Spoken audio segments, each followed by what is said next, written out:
اعوذ باللہ من الشیطان الرجیم بسم اللہ الرحمن الرحیم قل انی نہیت ان اعبد الذین تدعون من دون اللہ قل لا اتبع اہواءکم قد ضللت اذا وما انا من المہتدین۔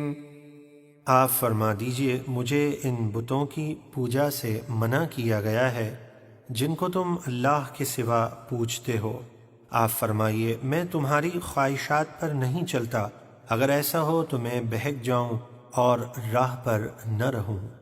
قل انی علی بینۃ من ربی وکذبتم بہ ما عندی ما تستعجلون بہ ان الحکم الا للہ یقص الحق وہو خیر الفاصلین۔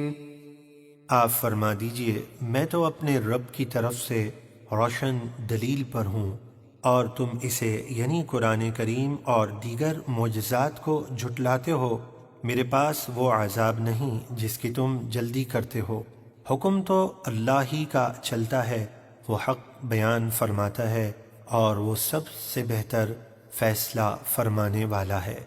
قل لو ان عندي ما تستعجلون به لقضي الامر بيني وبينكم واللہ اعلم بالظالمین۔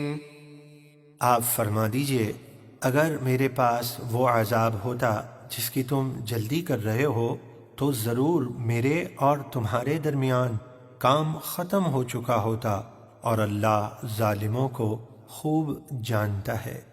وعنده مفاتح الغیب لا يعلمها إلا هو ويعلم ما في البر والبحر وما تسقط من ورقة إلا يعلمها ولا حبة في ظلمات الأرض ولا رطب ولا يابس إلا في كتاب مبين۔ اور اسی کے پاس غیب کی کنجیاں ہیں، انہیں وہی جانتا ہے، اور وہ جانتا ہے جو کچھ خشکی اور سمندر میں ہے، اور جو پتا گرتا ہے وہ اسے جانتا ہے، اور زمین کی اندھیریوں میں کوئی دانہ نہیں، اور نہ کوئی تر اور نہ کوئی خشک چیز، مگر وہ سب کچھ ایک روشن کتاب یعنی لوح محفوظ میں لکھا ہوا ہے۔ وَهُوَ الَّذِي يَتَوَفَّاكُم بِاللَّيْلِ وَيَعْلَمُ مَا جَرَحْتُم بِالنَّهَارِ ثُمَّ يَبْعَثُكُمْ فِيهِ لِيُقْضَىٰ أَجَلٌ مُّسَمًّى ثُمَّ إِلَيْهِ مَرْجِعُكُمْ ثُمَّ يُنَبِّئُكُم بِمَا كُنتُمْ تَعْمَلُونَ۔ اور وہی ہے جو رات کو تمہاری روحیں قبض کرتا ہے، اور وہ جانتا ہے جو کچھ تم نے دن میں کیا، پھر تمہیں دن میں اٹھاتا ہے تاکہ تمہاری زندگی کی مقررہ مدت پوری ہو، پھر تمہیں اسی کی طرف لوٹنا ہے، پھر وہ تمہیں بتا دے گا جو کچھ تم کرتے تھے۔